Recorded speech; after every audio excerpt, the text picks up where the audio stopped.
Hi, Taurus. Welcome into your reading. Welcome in, welcome in. Let's see what's going on for you guys as we are leaving the energies of the end of July going into August. So we're kind of going from last week of July into the first week of August. So let's see what the situation holds for you the week ahead. All right. What's the situation here for my beautiful Taurus, please? Their situation that last week of July going into the first week of August.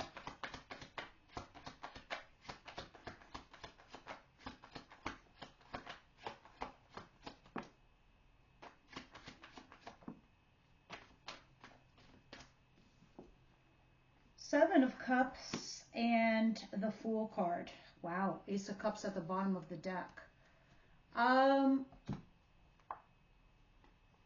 Wow, you will be no stranger to love, that's for sure.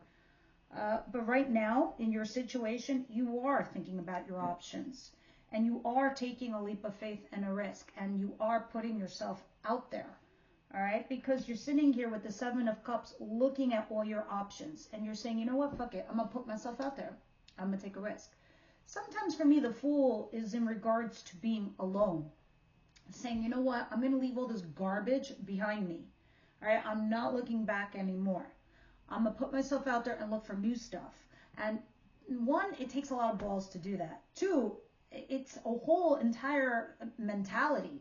It's a mental state that you kind of have to prepare yourself to do. You know, it's one thing where some of us, we just say it. And it's another thing where other of us actually believe it. And we put action behind our beliefs. Something is giving me the vibe that you definitely have an intention of some kind. But first, you're looking at your options. You're taking it seriously, and that's it. You're taking action behind it. Because I do see a fresh new start in love at the bottom of the deck. And this could be a new job or a person. Let's continue. What is coming towards Taurus, please, in the weeks that I advise, energetically speaking? What's coming towards them, please? Strength, which is a Leo card. Aries is the Fool card. Ooh, Ace of Swords in reverse. So I don't know if you're withholding information, Taurus. You might be. All right, with the Ace of Swords in reverse. I don't know. Somebody here is withholding information. They're resisting from telling the truth, resisting from putting their cards on the table. Maybe this is a good thing. All right, because I keep seeing other positive cards around.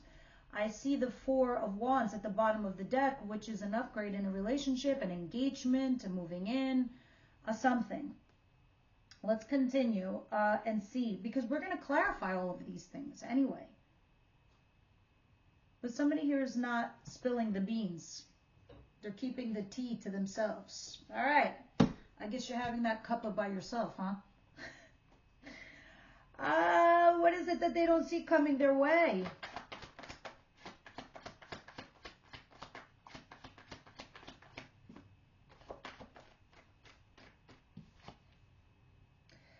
The Ace of Wands. The Six of Swords.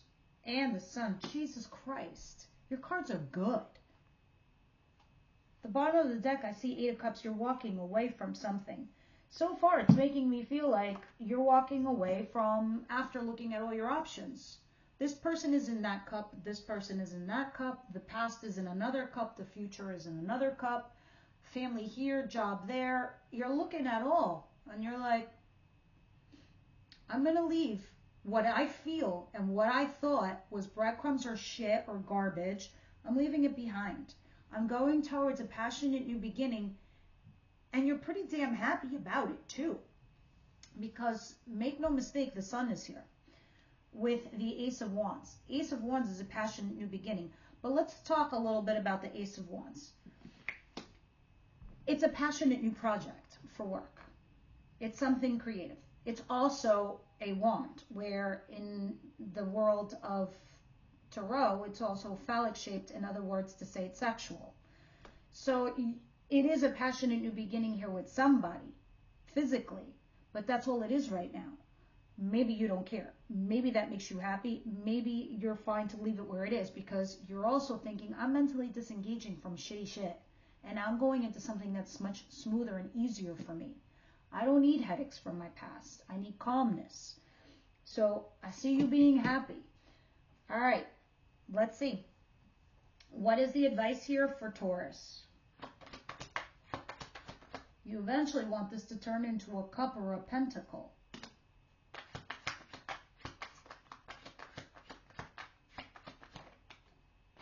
You're getting a second chance here with somebody. Others of you, you're getting some good luck.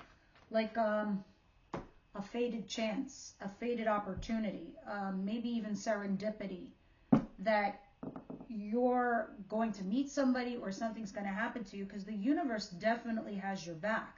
That's like 3 fates working on your behalf.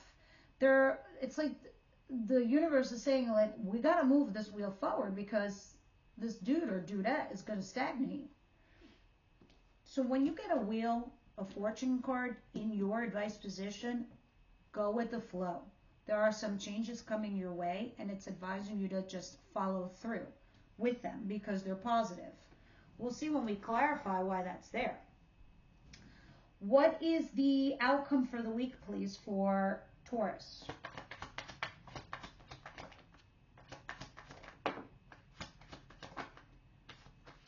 You definitely are going to have some kind of an agenda because I see you motivated and moving forward, and you kind of have like some blinders on, like, you know, a horse at the Olympics who's going to win the fucking gold medal. That's so funny. I'm just saying that because 5 o'clock in the morning I'm watching dressage and I'm like, what the hell is dressage? And then I realized what dressage was. And I'm looking at this beautiful horse and it's got blinders on and it's only driven by the horse. That's kind of like an simile to life, right? You're the only one who can control the reins of where the vehicle that takes you in your life, where to go, what direction to take. It can be beautiful, like dressage, or it can be horrible, and you're like on a rickety old bus, and shit's like falling apart. The reason I'm telling you all this is because I see you trying to make a decision. You've paused. You're on that horse, bus, whatever, and you're like, what do I do? Because I put some time and energy into a situation over here in a relationship or a person or a job or a project. Now I got choices to make. Do I throw a dart up against the wall? Do I do person A, person B? Do I do person there or nobody at all? Do I take this job, that job? You get my point. You're pausing and you're reflecting on that because you have an agenda. There you are on your little motorcycle, your horse, your bike, your car, the bus, whatever. Now you can go left or you can go right. You could do positive, you could do negative. You've got both forces. So you have this focus, but it's like you're at that crossroads. You're like, I'm doing this. For sure I'm doing this. Just, do I want to give into my vices and do the dark and dirty? Or do I just do the clean and narrow and go that way? We'll see. Because I feel like you have a lot to think about. I think once you make the decision, you're going to start implementing plans, like swiftly. And when I say plans, I mean you start putting out feelers, you start sending out resumes, you start calling your person and you say, hey, let's go out for coffee or drinks. I really don't want to be single. You get my point. I want a partnership business-wise. I don't want to do it alone. You get the drift of what I'm talking about. Now,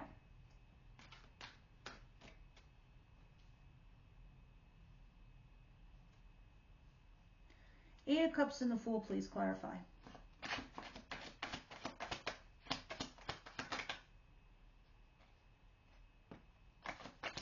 Queen of Cups, Infinity, and there's the Chariot again. Listen, this passionate new beginning that I'm seeing back here, you want to be careful that you don't burden yourself. Like, you don't want to put too much on your plate and then you're stuck here trying to, like, explain your situation or feel burdened because you took on a responsibility with a person maybe you shouldn't have. But that's coming down the pike. Let's talk about right now. The Chariot popped up again. You are at those crossroads. Do I do the dark and dirty? Or do I go down the white light and the correct way? You are emotionally mature. You are emotionally available. But you are also going in a loop-de-loop on a merry-go-round with yourself. You might be creating this burden unto yourself. Look at this. This is like Cepheus with a fucking Atlas on his back, and he's like pushing this boulder up a fucking hill. That's actually Cepheus, not Atlas. Atlas has the world on his shoulders. Cepheus actually has a boulder on his back.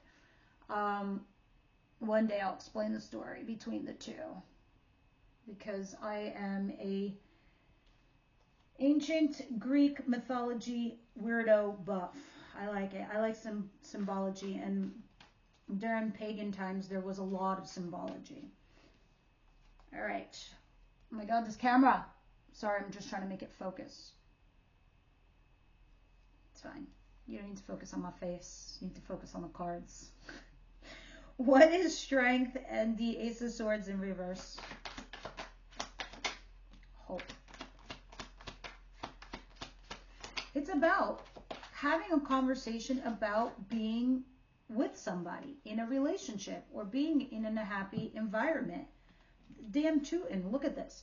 You have the Knight of Cups, right? And the Ten of Cups.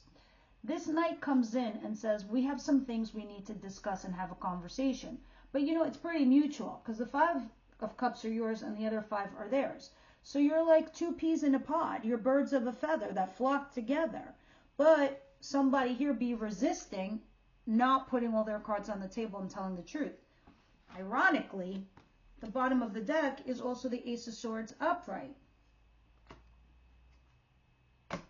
Someone's holding back. Because right now maybe you're happy.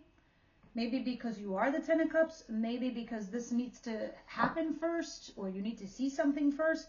But let's see why you have the Ace of Wands, the Sun, which is Leo card. I see Leo, Sagittarius, and Aries. I see all the fire signs. What's going on here? Doesn't necessarily mean you're dealing with just a fire sign. It just means there's a lot of passion and action in the energies. The Moon, which is Pisces. Energy. All right. I do love me some, you know, Moon and Sun combinations, because that which is dark will become light. I think this is also making me feel like you don't know what the future holds for you, but you're in this tiny little space right now, Taurus, where you're like, that's okay. I don't need to know the future right now. I feel good. I feel happy. I have this passionate new beginning. You feel warm and good, but the undertones are telling me you don't know what the future holds. Others of you, you're having some kind of an epiphany, and you're having this passionate new beginning, and you're realizing things you didn't see before. And this is mentally helping you move on. But at the bottom of the deck, I do see you holding on. Same time, you're coming in from out of the cold with a Lover. Where do you think a Lover will eventually take you? The Tower. And then, yes, the universe is going to come along and make you chat. Most of the time, it's either to fix things, clean up your karma, or learn your lesson. Same. Lesson or a blessing, season or a reason. What is the Wheel of Fortune for Taurus here in their advice, please?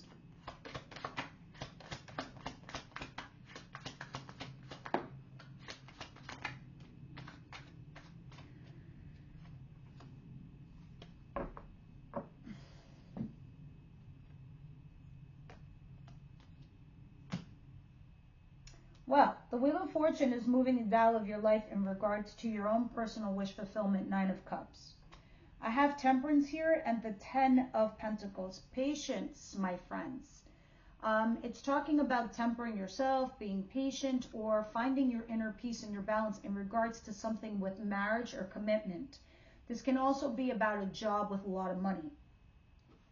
So the universe is giving you another crack at this to get in a happy relationship here with somebody that's going to be wish fulfillment and bring you peace and balance back into your life, or another crack at something that is financially rewarding. I need you to be careful with the shady versus the light, the directions that you want to go into. The reason I'm saying this is because at the bottom of the deck, I see the Seven of Swords. This is ghosting, this is having an affair. But when I see the Queen of Wands under it, this is the mistress or the mister that is in the shadows. With the Ten of Wands, having a little nookie with the Ace of Wands back here. So, what will it be, Taurus?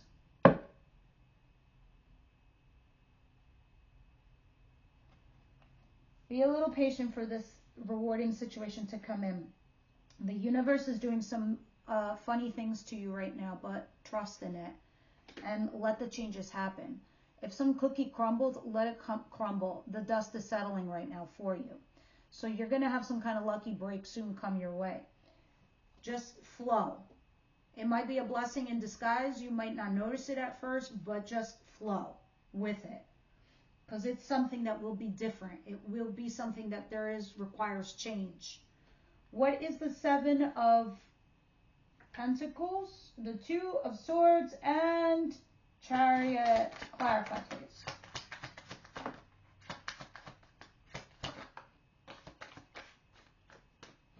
The Magician, which is you, and the Seven of Pentacles, which is clarifying.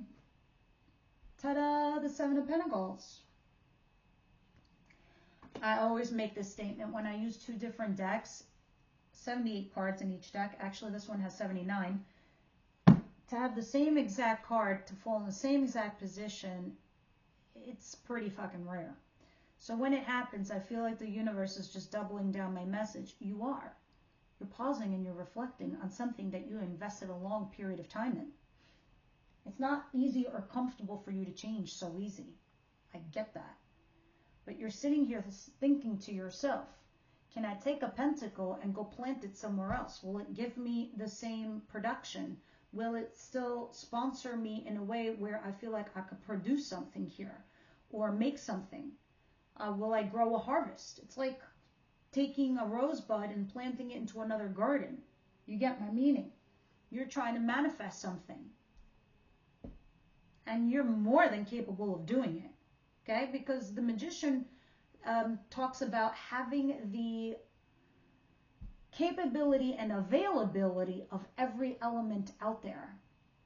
And, you know, those who practice, tarot or spirituality, whatever, we all know we carry 4 elements: earth, fire, wind, air, and water. The Magician can use all of these elements to manipulate a situation in a positive way. It would be negative if it was inverted, to create something in their life. Meaning you have all the skill set necessary to do the job. You have all the wherewithal to create a family or have this relationship. You are more than emotionally available and capable to create a dynamic that if you so choose. That's what the Magician does. They create magic. But you're pausing and you're reflecting, trying to create something, because you are dead set on doing something with the Chariot, but you're not sure. So, I feel like you need more information. I think you need to see something. Maybe this is why you're holding on to someone or something. Maybe you feel like you're making a mistake if you move on, if you leave something behind, or you're making a mistake to go towards someone or something. You're trying to get more info. I could see it at the bottom of the deck with the Page of Swords. And under that page is the Emperor, which is another Aries card. Does not have to be an Aries person, but this is like a boss. Someone who bosses up. Someone who's like legit big. Now, Let's see what the romance angels have to say about all of this business. Taurus, please. Romance angels, please.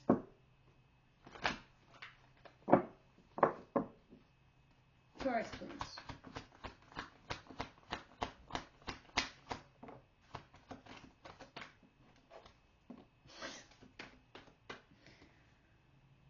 Worth waiting for and playfulness. Honeymoon was like trying to flop out, but now I understand what they're trying to say. And soulmate at the bottom of the deck. You're in this flux period right now that if you so choose to just wait this period out and you keep up with that flirty energy, because right now I feel like you're in some kind of honeymoon phase, right? Where your playfulness and it's just fun and energetic, but it's saying it's worth waiting for. Those of you who have memberships, we'll see in the extended reading, we're going to layer tarot over these cards to get more information and indication from, our spirit guides above, our oracles, because they're advising this. But I personally feel like worth waiting for playfulness is just, you keep doing you. You keep doing this flirty energy thing, and it'll be worth your while. All right, because I do feel like you are in some kind of honeymoon phase period. Nothing too solid yet. All right, Wisdom House of Night, what you say for Taurus, please.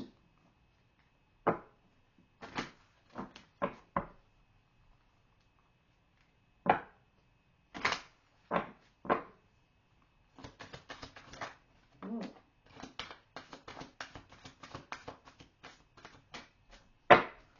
I love these cards. I usually have great advice. Or they make me see something from a different perspective, a different view. Did you get fledgling? You did. You got the fledgling. Card number 1. All right. I think it's talking about something that's ever changing, what I was just discussing about before. Dear one, when you receive the symbol of the fledgling, know that you are blessed with a time of learning new things. This is a time for you to remember that you cannot know all things until you've experienced them. Being in this evolving state means you may stumble a little bit. Don't expect yourself to be perfect. Now is the time for being gentle with yourself and step into your destiny to become the beautiful person you were always meant to be. When the fledgling appears to you, it is a sign of new growth and a wonderful new opportunity. Step forward, curiosity, and a willingness to learn and discover. You're an ever-changing situation right now, and that's why you got the Wheel of Fortune in your advice position. It's telling you that things are going to change and that you are in that flux right now, that state, and to just roll with it because it's going to be worth your weight in gold. All right, guys, this is what I have for you this week. This is actually a freaking great reading. Let me know your comments down below. My members, I'll see you over at Extended.